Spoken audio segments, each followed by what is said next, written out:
তো মুসা আলাইহিস ইসলামের মায়ের হৃদয়টা খুব শঙ্কিত ছিল যে তার সন্তানকে হত্যা করে ফেলা হবে। আল্লাহ রাব্বুল আলামিন বলছেন যে আমি তার কলবে ইলহাম করলাম। সুবহানাল্লাহ। আল্লাহ পাক তার মায়ের কলবের মধ্যে ইলহাম, মানে কি? ইলহাম হচ্ছে আল্লাহর পক্ষ থেকে প্রত্যাদেশ না, ওহী না, কিন্তু একটা বুঝ বা একটা নূর, একটা তাজাল্লি, একটা বসিরা ঢেলে দেওয়া। এটা কিন্তু নবুয়ত না, একটা কাজের চেতনা বা দৃঢ়তা আল্লাহর পক্ষ থেকে ঢেলে দেয়া।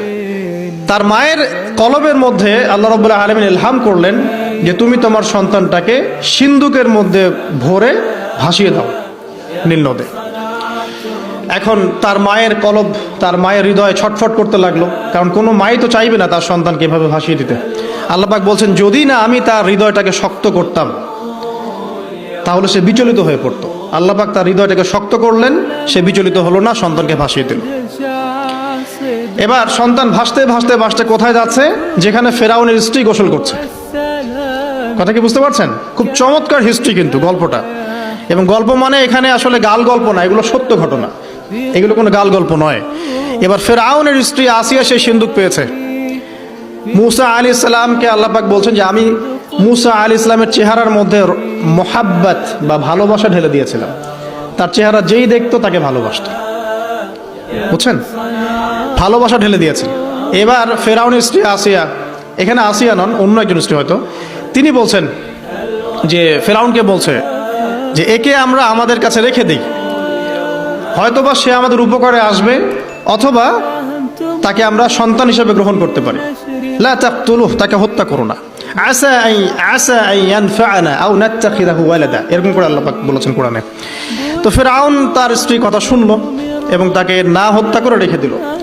আর আল্লাহ রাব্বুল আলামিনের কি কৌশল! ওয়া মাকারু ওয়া মাকারাল্লাহ, যেই মূসাকে হত্যা করার জন্য বছরের পর বছর হাজার হাজার শিশুকে হত্যা করা হয়েছে, সংখ্যাটা লাখ লাখও হতে পারে, সেই মূসা আলাইহিস সালামকে আল্লাহ পাক ফেরাউনের ঘরেই লালন পালন করতে লাগলেন।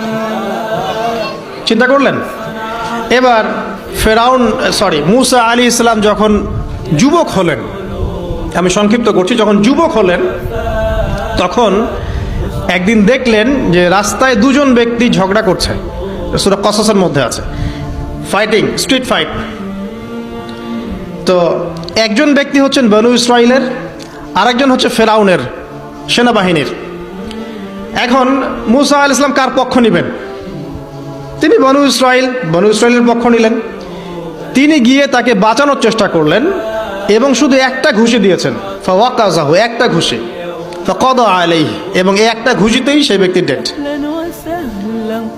এটা কোরআনে আছে, সূরা কসস। তার মানে কোরআন দলিল দিচ্ছে যে মানুষের বডিতে এমন এমন পার্টস আছে, এমন এমন জায়গা আছে যেখানে একটা ঘুষি মারলেও মানুষ মারা যেতে পারে। কি বুঝলেন? যারা মার্শাল আর্ট শিখেছেন বা শিখছেন তারা এটা আরো ভালো বুঝবেন। মানুষের এই বডিতে এমন অনেকগুলো জায়গা আছে, 7টা বা 8টা বা 10টার মতো, যেখানে একটা ঘুষি দিলেও মানুষ মরতে পারে। তো ভালো কিছু শিখেন, শিখলে ঠিক আছে। টিকটক প্রজন্ম না হয়ে আর এই মোবাইলে লুডু না খেলে ভালো কিছু শেখেন, ইনশাআল্লাহ কাজে দিবে। আত্মরক্ষা শেখা খারাপ? আচ্ছা, তো তবে দাড়ি টুপি নিয়ে শিখতে যান না, সমস্যায় পড়তে পারেন। তো এখন একটা ঘুষিতে সে ব্যক্তি মারা গেল। তারপরের দিন আবার দেখা গেল যে ওই ব্যক্তি যাকে তিনি বাঁচিয়েছেন সেই ব্যক্তি আর আরেকজন সেনাবাহিনীর সদস্য আবার মারামারি করছে। এবার মূসা আলাইহিস সালাম বললেন যে তুমি তো একটা বোকা মানুষ। এবার সে আবার চড়াও হতে শুরু করলো মূসা আলাইহিস সালাম, কিন্তু এবার একজন ব্যক্তি এসে তাকে বললেন যে গতকাল তুমি কিন্তু একজনকে হত্যা করেছো এক ঘুষিতে, আজকে আবার তুমি এই কাজ করতে যাচ্ছ, তুমি তো এখানে স্বৈরাচারের মতো আচরণ করছো। মূসা আলাইহিস সালাম তখন আল্লাহর কাছে ক্ষমা চাইলেন, বললেন ইন্নাহু হাযা মিন আমালিশ শাইতান, এটা তো শয়তানের মতো কাজ, শয়তানের কাজ হয়ে গেল। রব্বিক ফিরলি, আল্লাহ আমাকে মাফ করে দিন। ফাগফার আল্লাহ, আল্লাহ পাক বলছেন আমি তাকে মাফ করে দিলাম। তিনি তো ইচ্ছাকৃতভাবে করেন নাই, করেছেন আনইনটেনশনালি, এটা হয়ে গেছে। কিন্তু এখন ফেরাউন মূসা আলাইহিস সালামকে ধাওয়া করতে শুরু করলো, কারণ ফেরাউনের দৃষ্টিতে মূসা আলাইহিস সালাম একটা মার্ডার করেছেন তার দৃষ্টিতে, কিন্তু মূসা আলাইহিস সালাম তো আর এটা করেন নাই, ইচ্ছা করে এটা হয়নি, অ্যাক্সিডেন্টলি হয়ে গেছে। এখন মূসা আলাইহিস সালামকে এক ব্যক্তি এসে বলল তুমি এখান থেকে তাড়াতাড়ি পালাও, এই মিশরে থাকলে ফেরাউন তোমাকে ধরে এখন শাস্তি দিবে। এখন মূসা আলাইহিস সালাম বাধ্য হয়ে মিশর থেকে চলে যাচ্ছেন কোথায়? মাদিয়ান। কোন জায়গা? মাদিয়ান। এটাও আরবের মধ্যে একটা জায়গা, যেই জায়গার নবী হচ্ছেন শুআইব আলাইহিস সালাম। কি নাম? আচ্ছা, এবার শুআইব আলাইহিস সালামের সেই কওমে মূসা আলাইহিস সালাম গেলেন, না খাবার আছে, না পানি, না কাপড়, কিছুই নাই, একদম রিক্ত হস্ত। সেখানে গিয়ে তিনি দেখলেন যে এমনই একটা জলাশয়, হয়তোবা আল্লাহ ভালো জানেন, সেই জলাশয়ের কাছে কিছু মানুষ পানি পান করাচ্ছে গবাদি পশুদেরকে। আমি কি বুঝাতে পারছি? আচ্ছা, তো দূরে দুজন মেয়ে দাঁড়িয়ে আছে। এই দুজন মেয়ে অনেকক্ষণ থেকে দাঁড়িয়ে আছে, তারা পানি পান করাতে পারছে না। মূসা আলাইহিস সালাম অনেকক্ষণ থেকে অবজার্ভ করছেন যে মেয়ে দুটো পানি পান করাতে পারছে না গবাদি পশুদেরকে। তিনি প্রথমে একটু অস্বস্তি বোধ করলেন, তারপরে আবার গেলেন তাদের কাছে, গিয়ে বললেন কি সমস্যা। তখন সেই মেয়েরা বলল, যতক্ষণ পর্যন্ত আমার কওমের লোকেরা এখান থেকে সরে যায় না, ততক্ষণ আমরা পানি পান করাতে পারি না, কারণ আমরা দুর্বল, মেয়ে মানুষকে টাইম দিচ্ছে না আর কি। আর এদিকে আমাদের বাবা অত্যন্ত বৃদ্ধ মানুষ, বাসায় পড়ে আছেন একা। তখন মূসা আলাইহিস সালাম যুবক ছিলেন এবং তিনি কিন্তু শক্তিশালী ছিলেন, কওয়িউন আমিন, বিশ্বস্ত এবং শক্তিশালী। ওই যে এক ঘুষিতে মানুষ মারা মানুষ, কি মনে করছেন? তো তিনি এবার ওই গবাদি পশুদেরকে নিয়ে এসে পানি পান করালেন। পানি পান করিয়ে তিনি একটা গাছের ছায়ায় গিয়ে বসলেন। এই প্রত্যেকটা কথা কিন্তু কোরআনে আছে, প্রতিটা কথাই। সূরা কসস পড়েন, সূরা তাহা পড়েন। গাছের ছায়ায় বসে তিনি একটা দোয়া করছেন, এবার হাত উঁচু করে দোয়া করছেন, রব্বি, হে আমার প্রতিপালক, ইন্নী লিমা আনজালতা ইলাইয়া মিন খায়রিন ফাকির। হে আল্লাহ, আপনি আমার প্রতি যে রহমত বা যে করুণা বর্ষণ করবেন, এর জন্য আমি ফকির হয়ে বসে আছি। দোয়ার ভাষাটা শুনছেন? আল্লাহ, আপনি আমার প্রতি যে করুণা বর্ষণ করবেন, আমি এর জন্য ফকির হয়ে বসে আছি। তো প্রত্যেকটা নেক কাজ করার পরে এরকম দোয়া করা সুন্নত, দোয়া কবুল হয়ে যাবে ইনশাআল্লাহ। দোয়া সাথে সাথে কবুল হয়ে গেল। এখন ওই দুইজন মেয়ের মধ্যে একজন মেয়ে হেঁটে হেঁটে আসছে। ওই মেয়ে কিভাবে হেঁটে এসেছে সেটাও কোরআন বলেছে, কিভাবে হেঁটে এসেছে সেটাও কোরআনে বলেছে সূরা কসাসের মধ্যে। সূরা কসাসে আল্লাহ পাক বলছেন, ওই দুইজন মেয়ের মধ্যে একজন হেঁটে হেঁটে আসলো লাজুক পায়ে। কেমন পায়ে? লাজুক পায়ে। যেই চলাফেরা আপনি এখনকার মেয়েদের মধ্যে দেখতে পারবেন না। এখনকার মেয়েদের হাঁটার মধ্যে লজ্জা আছে, লজ্জাশীলতার সাথে লাজুক ভঙ্গিতে সেই মেয়ে হেঁটে হেঁটে আসলো। আল্লাহ পাক সেই কথাটাও কোরআনে বলেছেন। এখনকার যে পশ্চিমা সংস্কৃতির অনুকরণ করে যে মেয়েরা, এদের মধ্যে আপনি এই ভাবটা পাবেন। তাদের হাঁটা দেখলে আপনি মনে হবে লজ্জা আছে ভিতরে কোনো। এই বিষয়টা নিয়ে খুব ভাবছিলাম। দেখেন, সূরা আরাফের মধ্যে আল্লাহ পাক বলেছেন যে শয়তান তোমাদের পিতা এবং মাতাকে জান্নাত থেকে বের করে দিয়েছে, তোমরা শয়তান সম্পর্কে সতর্ক থেকো। যখন জান্নাত থেকে বের হয়ে যাবেন, তার আগে যখন তারা ওই যে গাছের কাছে গিয়েছেন, সর্বপ্রথম যে ঘটনা ঘটেছে সেটা হলো গায়ের কাপড় খুলে গেছে। আমার কথা বুঝতে পারছেন না? ওই ফলের কাছে যাওয়ার পর সর্বপ্রথম যে ঘটনা ঘটেছে জান্নাতে, নিজেদের গায়ের কাপড় খুলে গিয়েছিল। এরপরে গাছের ছাল এবং গাছের যে বড় বড় পাতা জান্নাতের, এগুলো দিয়ে তারা লজ্জাস্থান ঢাকা শুরু করেছিলেন। এটাও কোরআনে আছে। এখন আল্লাহ পাক যখন নামিয়ে দিচ্ছেন দুনিয়াতে, আদম সন্তানদেরকে আল্লাহ পাক বলছেন যে তোমরা শয়তান সম্পর্কে সতর্ক থেকো, শয়তান কিন্তু তোমাদের পিতা মাতার কাপড় খুলে নিয়েছিল। কথা বুঝতে পারছেন? এখন খেয়াল করে দেখেন যে কাপড় খুলে নেওয়া দরকার হচ্ছে না, মানুষ অটোমেটিক কাপড় খুলে দিচ্ছে। কথা কি বুঝতে পারছেন? মনে করে একটা এক্সাম্পল দিই, আল্লাহ না করুক, ধর এই মাঠের মধ্যে 1 লক্ষ মানুষকে জড়ো করে এই মাঝখানে শহীদ মিনারের কাছে যদি আপনাকে কেউ জোর করে 10 জন মানুষ ধরে কাপড় খুলতে চায়, আপনার কেমন লাগবে? চিন্তা করেন, পুরুষ হিসেবে চিন্তা করেন, মহিলা কথা বাদ দেন। আপনি তো পুরুষ, আমাদের কি ভালো লাগবে? আমাদেরকে যদি বলে যে মেরে ফেলবো অথবা কাপড় খুলতে হবে, কোনটা নিবা?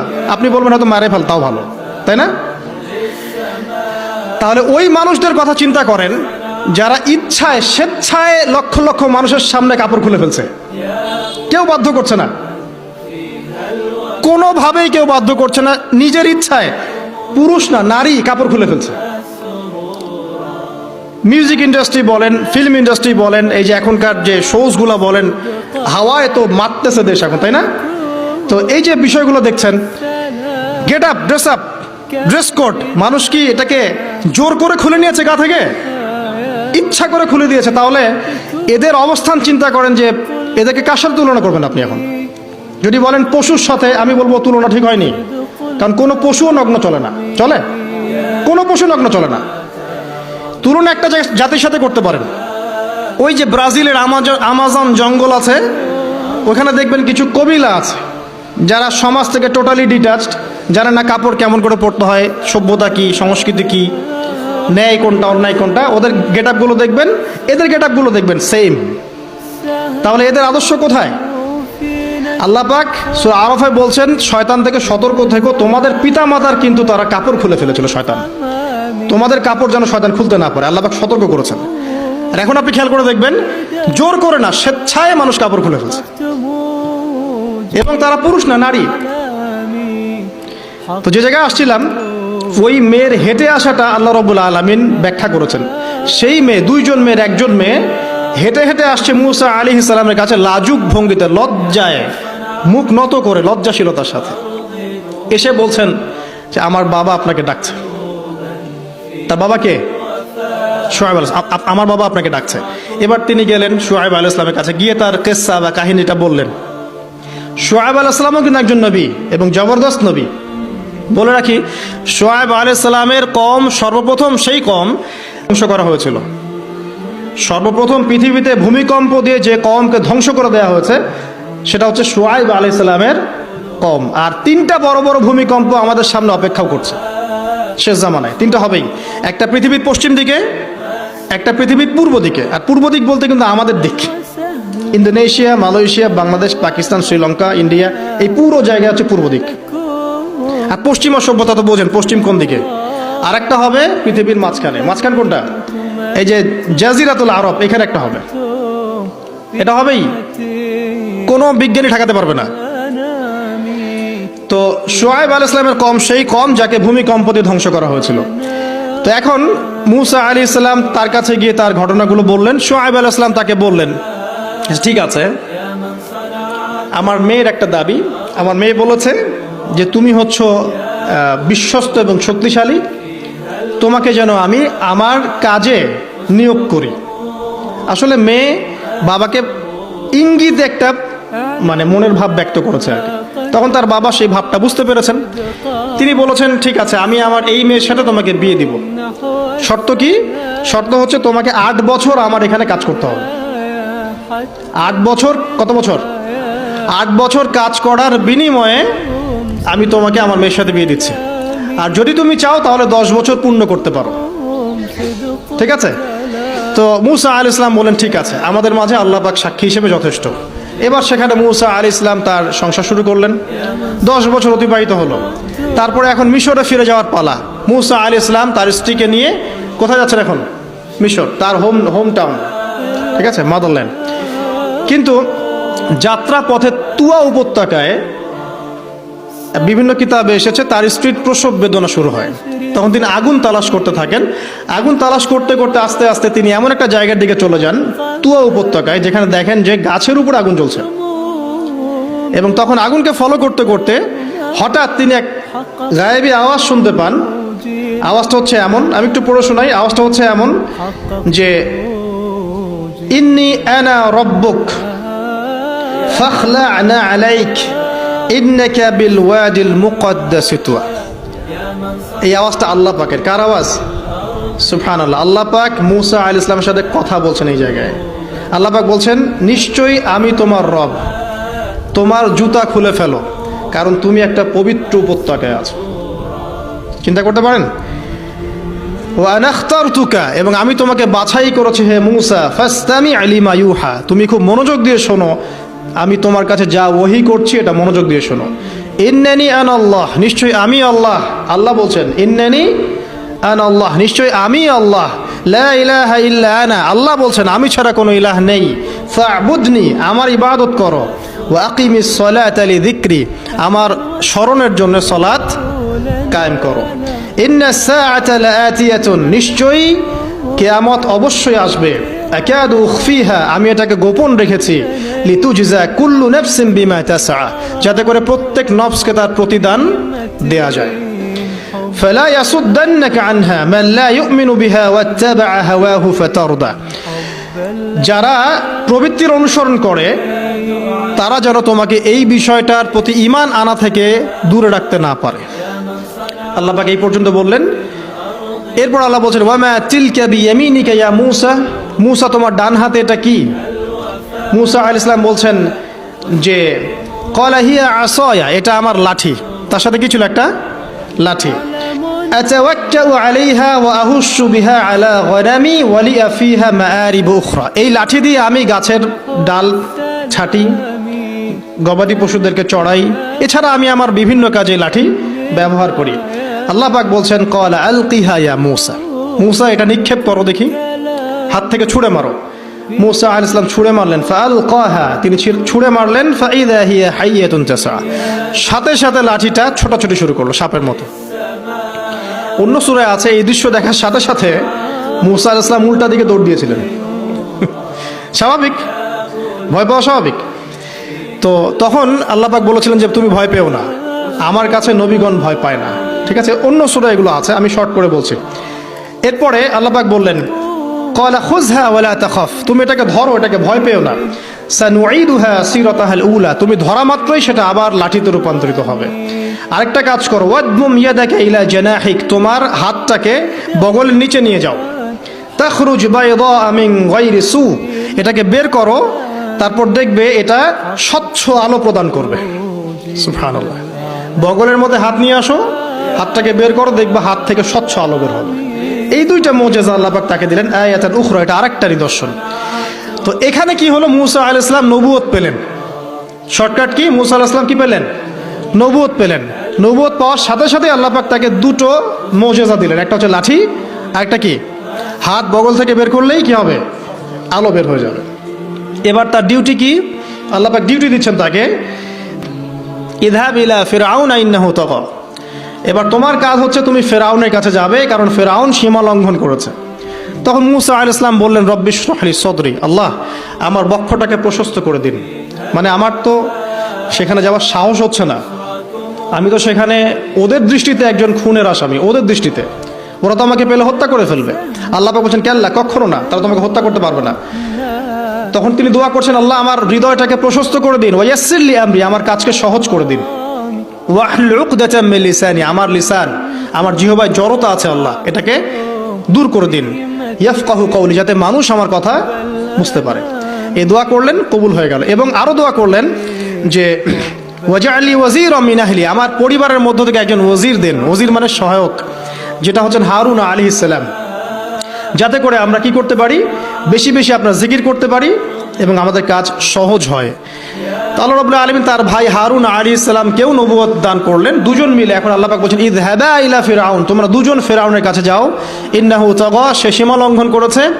তবে ফাকুলা লাহু কাওলাল লাইয়িনা, তার সাথে নরম সুরে কথা বলো, লাআল্লাহু ইয়াতাযাক্কারু আও ইয়াখশা, হয়তোবা সে উপদেশ গ্রহণ করবে অথবা আল্লাহকে ভয় করতে পারে। তো ডিউটি দেয়া হলো যে তোমাদের কাজ এখন এটা, এবং তোমাদের ভয় পাওয়ার কোনো কারণ নাই, সে তোমাদের কোনো ক্ষতি করতে পারবে না। তার কাছে যাও, মুজিজা দেখাও, আল্লাহর দিকে দাওয়াত দাও, লা ইলাহা ইল্লাল্লাহ। যদি সে দাওয়াত কবুল করে আলহামদুলিল্লাহ, যদি না করে তাহলে আমি আল্লাহ তার জন্য যথেষ্ট। এবার শর্ট করে নিয়ে আসি, মুসা আলাইহিস সালাম সেখানে গেলেন, যাওয়ার পরে ফিরআউনকে দাওয়াত দিলেন, আমি তো জানি না, আমি ছাড়া তোমাদের কোনো ইলাহ আছে, আমি তো এটা জানি না। এটা কার কথা? ফিরআউন বলছে যে, অন্য আয়াতে সে বলেছিল যে আনা রব্বুকুমুল আ'লা, আমি তোমাদের মহান রব। ঠিক আছে, তো মুসা আলাইহিস সালাম ব্যাখ্যা করলেন, আমি সেই রবের কথা বলছি যে রব আসমান সৃষ্টি করেছেন, জমিন সৃষ্টি করেছেন, যেভাবে তাওহীদের দাওয়াত দিতে হয় সব দিলেন। এরপরেও ফেরাউন সেটা গ্রহণ করলো না। তখন মুসা আলাইহিস সালাম বললেন, যদি আমি তোমাকে কোনো বড় নিদর্শন দেখাই তারপরেও কি বিশ্বাস করবে না? তখন ফেরাউন বলল যে দেখাও দেখি। তখন তিনি লাঠি ছুঁড়ে মারলেন, সাপ হয়ে গেল। এই দৃশ্য থেকে ফেরাউনের পরিবারের সবাই ভয় পেয়েছিল, কিন্তু পলিটিক্যাল স্বার্থে ফেরাউন বলেছিল যে সে একজন বড় জাদুকর, জনগণকে তো বোঝাতে হবে কিছু, নিজে ভয় পেলেও জনগণকে তো কিছু বোঝাতে হবে। সে জনগণকে বলছে আসলে সে একজন বড় জাদুকর, সে চাচ্ছে তোমাদের ন্যাশনের মধ্যে ফাটল সৃষ্টি করতে। তো এখন কি করা যাবে? পরামর্শ করা হলো, তার কাছের কিছু মানুষ থাকে না, তার মন্ত্রী পরিষদ যারা শয়তানিতে পিএইচডি করেছিল আর কি, তার ওকে পরামর্শ দিল যে একটা কাজ করা যাক, একটা বড় ময়দানে যাওয়া যাক, সেখানে আমরা বড় বড় জাদুকরদেরকে ডাকবো, এখানে একটা জাদুর ব্যাটল হবে, মোনাজারা হবে জাদুর। সব বড় বড় জাদুকরকে ডাকা হলো মিশরের। এবং বলে রাখি যে জাদুবিদ্যা কিন্তু সত্য, সুলাইমান আলাইহিস সালামের সময় থেকে এটা চলে আসছে। হারুত এবং মারুত ফেরেশতাকে কিন্তু এর মধ্য দিয়ে পরীক্ষা করা হয়েছে মানব জাতিকে। যাই হোক, তো জাদু থেকে বাঁচার জন্য কোরআন এবং সুন্নাহর যে দোয়া কালামগুলো আছে এগুলো নিয়মিত পড়বেন ইনশাআল্লাহ। আল্লাহ পাক আমাদেরকে হেফাজত করুন, আমিন। তো আমি শর্ট করছি। তো এবার জাদুকররা একদিকে, মূসা আলাইহিস সালাম একদিকে। তো মূসা আলাইহিস সালামকে তারা বলছে তুমি আগে ছুঁড়ে মারবে না আমরা ছুঁড়ে মারবো। মূসা আলাইহিস সালাম বলছে বাল আলকু, তোমরা ছুঁড়ে মারো। তখন তারা যখন তাদের লাঠিগুলো ছুঁড়ে মারলো এগুলো সাপ হয়ে গেল। এটা কি চোখের ভেলকিবাজি ছিল? আল্লাহ পাক এই জাদুটাকে বলেছেন কোরআনে সিহরুন আযীম, বড় একটা জাদু করেছিল তারা। মানে তারা জাদুবিদ্যায় খুব পারদর্শী ছিল। এখন যেমন সায়েন্সের যুগ, তখন কিন্তু জাদুবিদ্যার যুগ ছিল, ঠিক আছে? তো মূসা আলাইহিস সালাম তারপর কিছুটা ভয় পেয়ে গেলেন। আল্লাহ পাক বলেন তুমি ভয় পেও না, বরং তোমার লাঠি ছুঁড়ে মারো, ইন্নাকা আনতাল আ'লা, তুমি বিজয়ী হবে ইনশাআল্লাহ তাআলা। এরপর মূসা আলাইহিস সালাম লাঠি ছুঁড়ে মারার সাথে সাথেই তার লাঠিটা যে সাপে রূপান্তরিত হলো, এই সাপটা বাকি সব সাপকে খেয়ে ফেললো। এই দৃশ্য দেখার সাথে সাথেই ওই জাদুকর যারা ছিল, সবচেয়ে বড় বড় জাদুকর, একটা সমাজে সবচেয়ে বড় বড় জাদুকর, সাথে সাথে মুসলিম হয়ে গেল। বললো যে ক্বালা আমান্না বিরব্বি হারুন ওয়া মূসা, আমরা মূসা এবং হারুনের রবের প্রতি ঈমান নিয়ে আসলাম। তখন ফিরআউন বলল যে ও আচ্ছা, তাহলে ইন্নাহু কাবীরুকুম আল্লামাকুমুস সিহর, তাহলে মূসাই হচ্ছে তোমাদের লিডার, যে তোমাদেরকে জাদু শিখিয়েছে। তাহলে পলিটিক্যাল লোকজনের কথাগুলো এরকমই হয়, সত্য কখনো স্বীকার করতে যাবে না। তাহলে মূসাই মনে হয় তোমাদের চেয়ে বড় জাদুকর, তাহলে তোমাদের শাস্তি দিব এবার আমরা। কি শাস্তি? ওই যে শুলদণ্ড দিয়ে ডান দিকের হাত বাম দিকের পা কেটে ফেললো। চিন্তা করতে পারেন, একদিকের হাত একদিকের পা কেটে শুলদণ্ড দিয়ে ঝুলিয়ে রাখলো। তখন এই জাদুকররা এমন একটা কথা বলেছে যেটা পড়লে আমরা চোখ দিয়ে পানি পড়ে যায়। এই জাদুকররা বলেছিল যে তোমার যা ইচ্ছা তুমি তা করো, ফাকদি মা আনতা ক, তোমার যা মনে চায় তাই করো। কথাটা শুনছেন? ফাকদি মা আনতা ক, তোমার যা মনে চায় তাই করো। কিন্তু আমরা ইন্না আমান্না বিরব্বি হারুন ওয়া মূসা, আমরা মূসা এবং হারুনের রবের প্রতি ঈমান এনেছি। আশা করা যায় যে আমরা এই ঈমান আনার ফলে সারা জীবন জাদুবিদ্যা চর্চা করে যে পাপ করেছি, আল্লাহ পাক সব পাপ মাফ করে দিবেন ইনশাআল্লাহ। দেখেন, একটা সেজদা না করেও তারা জান্নাতে চলে গেল। দেখলেন, তারা কিন্তু নামাজ পড়তে পারে নাই, সুযোগ হয়নি, রোজা রাখতে পারে নাই, জাকাত দিতে পারে নাই, শুধু খালেস ঈমান যে না আল্লাহকে চিনেছি, আল্লাহ ছাড়া কোনো ইলাহ নাই, আল্লাহ ছাড়া কাউকে পরোয়া করি না, আল্লাহই সব কিছু। তারপরে তাদেরকে ফাঁসি দেওয়া হলো, হাত পা কেটে ফেলা হলো, জান্নাত। এই ঘটনাটা পড়বে তহার মধ্যে আছে। যাই হোক, এখন এভাবে যখন মূসা আলাইহিস সালামকে পরাজিত করতে পারলো না, মূসা আলাইহিস সালাম তাদেরকে সময় দিলেন, তওবা করে ফিরে আসো, আল্লাহ পাক মাফ করে দিবেন। কিন্তু ফেরাউন এবং তার দলবল এগুলো সহ্য করলো না, বরং ফেরাউন টিটকারি করছিল, এই হামান তুমি আছো? হামান বলছে হ্যাঁ আছি, আমার জন্য একটা বড় প্রাসাদ নির্মাণ করো, ইট পোড়াও, আমার জন্য উঁচু প্রাসাদ তৈরি করো, যাতে আমি উকি মেরে দেখতে পারি মূসার রব কোথায় আছে। কথা বুঝতে পারছেন? আমার কাছে মনে হয় হয়তোবা, আল্লাহু আ'লাম, হয়তোবা এই আয়াতটা মিশরের পিরামিডের দিকে ইঙ্গিত করছে, হয়তোবা, আমি জানি না সঠিক, আমি মানে 100% নিশ্চিতভাবে বলতে পারবো না, কিন্তু আমার কাছে মনে হয় হয়তোবা এটা সেই সময়কারই ঘটনা যে হামান ইট পোড়াতে থাকো, ইট এবং পাথর পোড়াও, উঁচু উঁচু উঁচু একদম সর্বোচ্চ কিছু তৈরি করো, প্রাসাদ তৈরি করো, যাতে করে আমি তার উপরে উঠে মূসার ইলাহকে দেখতে পারি। এটা কার কথা ছিল? ফেরাউনের। এটা করাও হয়েছে। এরপরে 9টা আযাব আল্লাহ পাক দিয়েছেন। কয়টা? 9টা। একবার সতর্ক করা হয়, যদি না শোনে আল্লাহ পাক আযাব দিলেন রক্তের, সমস্ত পানি রক্ত হয়ে গেল। এবার ফেরাউন এবং তার লোকজন এসে বলে আমরা তওবা করব, মূসা তুমি দোয়া করো আল্লাহর কাছে, আল্লাহ যেন সরিয়ে দেয়। মূসা আলাইহিস সালাম দোয়া করেন, আযাব সরে যায়, তারা আবার নাফরমানি শুরু করে। কথা বুঝতে পারছেন? তারপরে আযাব আসলো ব্যাঙের, সবখানে ব্যাঙ দিয়ে ভর্তি। তারপরে আবার তওবা করার প্রত্যয় ব্যক্ত করলো, তওবা করলো না, আবার আযাব। এরপরে আযাব উকুনের, কিসের? উকুন। এভাবে একটা একটা করে আসতে থাকলো। এবার প্লেগ, তারপর ফড়িং। প্লেগ এমনভাবে এসেছিল যে একদিনেই 70,000 মানুষ মারা গেছে। এভাবে 9টা আযাব আল্লাহ পাক দিলেন, কিন্তু ফেরাউন কিছুতেই ঈমান আনলো না। এবার সবশেষ পালা। সর্বশেষে মূসা আলাইহিস সালাম বললেন যে বনু ইসরাইলকে আমার সাথে যেতে দিবা কিনা সেটা বল। তো এখন যেহেতু অনেক মানুষ মারা যাচ্ছে প্লেগে, সবশেষে গিয়ে মূসা আলাইহিস সালামের কাছে ফেরাউন এবং তার এই যে হামান, কারুন, যারা ছিল, এরা নমনীয় হলো এবং বলল ঠিক আছে তোমরা বনু ইসরাইলকে নিয়ে এখান থেকে বের হয়ে যাও। মিশরে আমরা আর কোনো আপদ চাই না, তোমরা চলে যাও এখান থেকে। এবার যখন মুসা আলাইহিস সালাম এবং বনু ইসরাইল এখান থেকে বের হয়ে যাচ্ছেন, বলা হচ্ছে তাদের সংখ্যা ছিল প্রায় 30 লক্ষ, কেউ বলেছেন 40 লক্ষ। সংখ্যাটা ফ্যাক্ট না, বনু ইসরাইলের একটা বড় কম ছিল, 10 থেকে 20% মানুষ মিশরের বনু ইসরাইল ছিল। তারা এখন বের হয়ে যাচ্ছেন রাতের অন্ধকার শেষ হয়ে ফজরের সময়। ফেরাউনের মাথায় আবার শয়তানি চাপলো, সে বলল না, এদেরকে যেতে দেওয়া যাবে না, যদি চলে যায় ওখানে গিয়ে যদি বিদ্রোহ করে আমাদের উপর হামলা করে, কি করণীয়?